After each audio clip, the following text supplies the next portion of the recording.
story today, Morning Glory.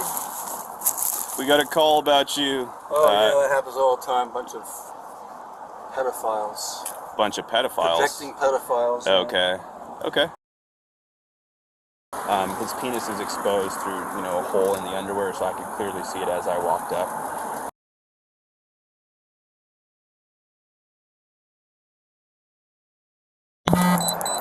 Story today, Morning Glory. We got a call about you. Oh yeah, that happens all the time. Bunch of pedophiles. Bunch of pedophiles. Projecting pedophiles. Okay. Okay.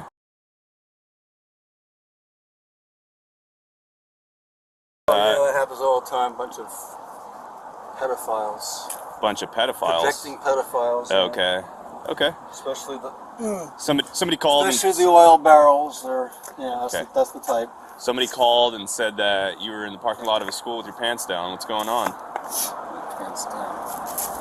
That's what she said. My pants were down. I took my pants off to get some vitamin D. You took your pants off so you get vitamin D? Yeah.